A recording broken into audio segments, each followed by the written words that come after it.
Hello parents and students, इस video में हम बात करने वाले हैं नीट 2025 के जो रिगार्डिंग है उसके रिगार्डिंग बात करने वाले हैं। और जैसे कि बहुत सारे स्टूडेंट के मैसेज भी मेरे पास आ रहे हैं कि नीट 2025 में कौन कौन से जो है बदलाव देखने को मिल सकते हैं, उस पर हम बात करने वाले हैं।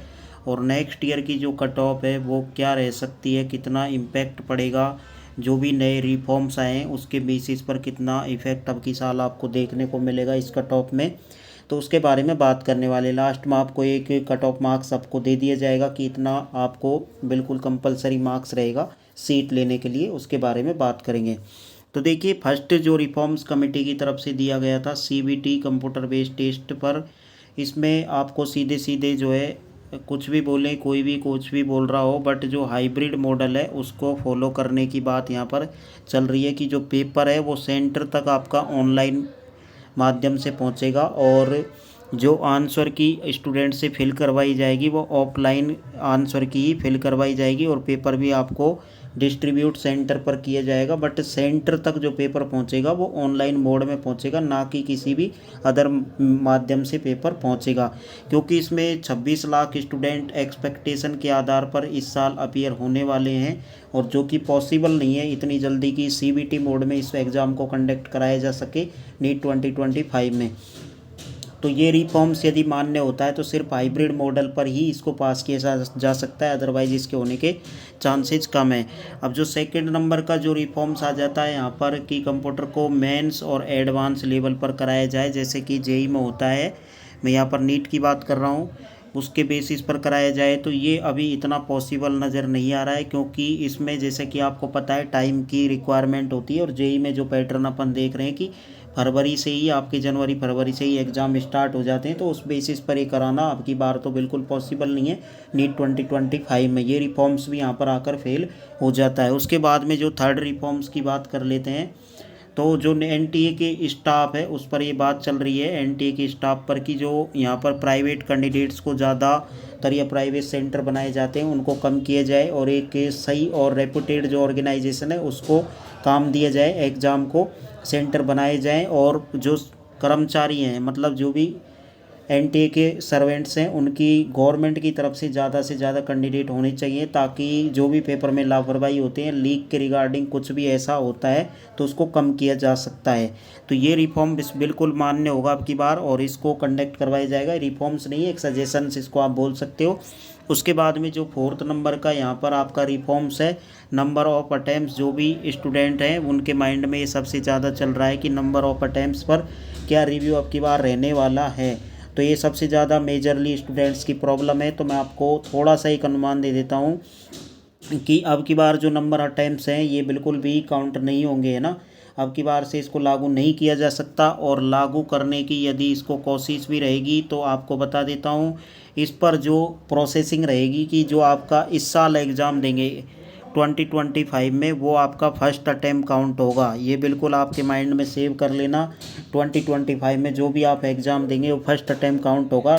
आपने पहले कितने भी अटैम्प्ट्स दिए हो वो आपके काउंट नहीं होने वाले हैं। तो दिमाग में बिल्कुल सेव करके आप नेक्स्ट ईयर की प्रिपरेशन करें। उसके बाद में जो नंबर ऑफ 5 जो है सजेशंस या आपका रिफॉर्म्स, वो है एज लिमिट वाला। एज लिमिट के रिगार्डिंग स्टूडेंट्स का डाउट है, तो एज लिमिट वाला जो रिफॉर्म्स है, जैसा कि आपको पता है 25 ईयर तक अब की बार जो रूल रेगुलेशन है वो कर रखा है एनटीए ने कि 25 ईयर तक आप इसमें एग्ज़ाम को दे सकते हो, है ना। अब इससे जो आपको फोर्थ नंबर और फिफ्थ नंबर का जो रिफॉर्म्स है, इस पर आपका क्या व्यू है वो आप कमेंट बॉक्स में ज़रूर एक बार सजेस्ट करें, क्योंकि आप थोड़ा सा बहुत ज़्यादा नॉलेजेबल पर्सन हो सकते हैं, है ना। तो उस पर आप ज़रूर बताएं अपनी राय भी क्या हो सकती है, दोनों रिफॉर्म्स अब की बार लागू होंगे या नहीं होंगे। एज लिमिट पर 25 ईयर कर रखा है, तो इसी तरीके से यदि इस तरह से ये किया जाता है तो अब की बार इसमें एज रिलैक्सेशन स्टूडेंट्स को मिलेगी, बाकी एज लिमिट वाला रिलैक्स अब की बार नहीं कर सकते। नंबर ऑफ अटैम्प्ट्स कर सकते हैं और सीबीटी मोड में कर सकते हैं। नंबर ऑफ अटैम्प्ट्स होता है तो फर्स्ट अटैम्प्ट आपका इस साल काउंट होगा। पेपर पैटर्न आपको पता ही है, चेंज कर दिया है, 180 क्वेश्चंस आपके आने वाले हैं, क्योंकि वो जेई के बेसिस पर अपन उस पर बात कर रहे हैं। जो भी आपका सेक्शन बी आता था वो उसको रिमूव कर दिया गया है, तो ये चेंजेज हो सकते हैं। तो इसकी वजह से जो कट ऑफ है उस पर कितना इम्पैक्ट देखने को मिलेगा, ये मन में स्टूडेंट्स के चल रहा है सभी के, है ना। और कुछ स्टूडेंट्स को सीट नहीं मिल पाई है काउंसलिंग के थ्रू। तो कट ऑफ के रिगार्डिंग बता देते हैं, कट ऑफ क्या रह सकती है उसके बारे में भी इसमें बात कर लेते हैं। तो देखिए, कट ऑफ के लिए अभी स्पेशली कोई भी रिफॉर्म्स कमेटी की तरफ से या सुप्रीम कोर्ट की तरफ से नहीं दिया गया है कि क्या रिफॉर्म्स कट ऑफ के रिगार्डिंग करने चाहिए। कट ऑफ इतनी ज़्यादा जा रही है तो उसको किस तरह से कम किया जाएगा, ये आज तक किसी ने नहीं सोचा है ना। बट ये जो रिफॉर्म्स किए जा रहे हैं सिर्फ ये एग्ज़ाम की जो लीक है उसको कम करने के बेसिस पर चल रहे हैं, ना कि कट ऑफ पर कोई भी फोकस कर रहा है इस टाइम पर। बट जो कट ऑफ है वो ओवरऑल कम नहीं होने वाली, कितना भी कुछ भी कर लें, क्योंकि कंपटीशन वैसे ही बहुत ज़्यादा है। और जो 600 से ऊपर जो स्टूडेंट है, लगभग 50,000 स्टूडेंट इस टाइम भी वेट कर रहे हैं। तो आप सोच सकते हैं कि नेक्स्ट ईयर कट ऑफ कितना जाएगा। बट जो कट ऑफ जाने वाली है नेक्स्ट ईयर, वो आपके मान के चलना भी जनरल कैंडिडेट के लिए 660 नंबर लाना बहुत ही कंपलसरी रहेगा। 660 नंबर यदि आप ले आते हैं तो आप एक गवर्नमेंट सीट लेने के लिए बिल्कुल आप अगले साल गवर्नमेंट सीट ले सकते हैं। बाकी अदर कैटेगरी के रिगार्डिंग ये सारी चीज़ें डिसाइड होंगी जब पेपर पैटर्न होगा, डिसाइड हो जाएगा। कंप्यूटर बेस्ड पेपर होगा या फिर हाइब्रिड मॉडल में होगा, या फिर कौन कौन से रूल रेगुलेशन इसमें फॉलो होते हैं, उन सारी चीज़ों पर डिपेंड करेगा। तो उस टाइम इस पर बात करेंगे। बट अभी के लिए आप 660 नंबर अपना टारगेट लेके चलें जनरल ओबीसी वाले। उसके अलावा जो भी कैटेगरी वाइज कट ऑफ है उसमें आप 10 से 15 नंबर का तो आपको मार्जिन लेके चलना है। बाकी जब भी सारी चीज़ें होंगी उसके बेसिस पर ही कट ऑफ फाइंड आउट की जा सकती है। ये शार्प एक एक्सपेक्टेशन हो सकती है, इसमें जो है रियलिटी बहुत कम है ना। बाकी जो भी अपडेट आएगी आगे मिलती रहेगी। चैनल को आप सब्सक्राइब करके रखें। मेजरली स्टूडेंट्स का डाउट था तो ये थोड़ा सा क्लियर करने की कोशिश की है। बाकी आपकी क्या सजेशन है वो आप ज़रूर बताएं।